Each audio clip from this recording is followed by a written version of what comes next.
Magandang araw po, welcome po sa aking channel, Love9 TV. Patalasasan po, meron po ba kayong mga properties na napapabayaan or non-performing assets? Plan nyo ibenta, pero wala kayong oras sa pagbibenta nito. Kung ito'y pagkakatiwala nyo po sa amin, tawag lang po kayo sa aking numero, usap po tayo, gawan ko po ng video for free. Yes, libre po, wala po kayong babayaran. Tutulungan pa namin kayong mabenta ang inyong property. Kami na po bahala sa marketing, sa boosting, or paid ads. Even sa tripping, hindi na po kayo mapapagod sa pag-entertain ng mga buyers. Kami na po bahala sa lahat. Tawag lang po kayo. Nandito po tayo ngayon sa Manila, kung saan meron po tayong bagong video presentation, isang commercial residential property na may lot area 200 square meters more or less. Ito po'y titulado, kaya wala po kayong magiging problema sa documentation o sa transfer ng title. Binebenta po ito ni owner as lot only.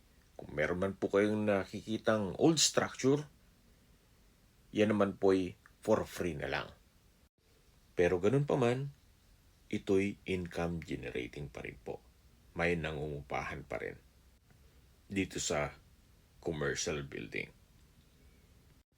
Bihira na po ang nagbebenta dito ng tituladong commercial lot na nasa malapad na daan at malapit pa po sa Top Avenue. Ang binabayaran nyo po dito ay yung lokasyon. Kaya disregard nyo lang po. Ito pong old structure. Okay, anong meron sa lokasyon itong property? Ito po'y napakalapit lang o walking distance sa Taft Avenue, then Philippine Women's University, Philippine Christian University, at sa iba pang business establishments at government offices dito sa Manila. Discuss ko na rin po sa inyo ang location at travel time ng ibang schools at universities na malapit dito. Mula po St. Paul University, ang distance is 1.1 kilometers at ang travel time is 4 minutes. At mula naman po sa De La Salle University, ang distance is 1.7 kilometers at ang travel time is 6 minutes. At mula naman po sa Arellano School of Law, ang distance is 2.4 kilometers at ang travel time is 10 minutes. At mula naman po Santa Isabel College, ang distance is 1.5 kilometers at ang travel time is 5 minutes. Ganon din po sa Philippine Normal University. Mula naman po sa National Bureau of Investigation, ang distance is 1.7 kilometers at ang travel time is 6 minutes. At kung manggagaling naman po sa Philippine General Hospital o PGH, napakalapit lang po, 750 meters ang distance at ang travel time is 4 minutes. At kung manggagaling naman po sa Robinson's Place, Manila, ang distance is 1.1 kilometers at ang travel time is 4 minutes. At mula naman po sa SM Manila, ang distance is 2.3 kilometers at ang travel time is 9 minutes. Napakaganda po ng lokasyon nitong property. Sa dinami-dami po ng schools sa paligid nitong property, maganda pong gawing dorm o di kaya'y apartment.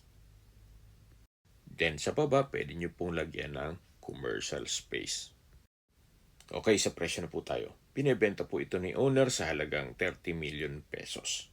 Net, ibig sabihin, si buyer na po ang sasagot sa lahat ng taxes at expenses with regards to documentation. Kung ang interested buyer po ay nasa Amerika, mas mapapabilis po ang transaksyon nyo gawa ng nandyan din po si owner at siya lang po ang kakausapin nyo. Kung may mga katanungan po kayo or gusto magpaset ng tripping dito sa property to, tawag lang po kayo sa aking numero. At sa mga kababayan naman natin nasa ibang bansa, meron po akong Telegram. Sa mga iPhone user naman may iMessage. Meron din pong Imo, Skype, Viber at WhatsApp. Same number lang po, 0917-316-3399. Sa mga nagtatanong naman po ng aming Facebook, meron po aming Facebook page na Love9 TV at Facebook Reels video. Meron din pong TikTok at Instagram na Love9 TV. Meron din po kami ibang YouTube channel na The Love9 TV channel at AC Listings. Sana po naibigyan nyo ang aming video presentation. Pakilike and subscribe na lang po sa aking channel para ma-update din po kayo sa aking future listings. Kung sakali po hanap nyo yung mas malaking sukat ng lupa, meron din po kami ibang listings na pwede nyong pagpilian. Huwag po kayong mag-atubiling tumawag sa amin, then let us know your budget para malaman namin kung anong property pwede naming i-alok sa inyo. Sa lahat pong viewers, subscriber, at nagtiwala po sa amin, salamat po sa suporta. Ingat po kayo lagi at yung pamilya. Maraming salamat po.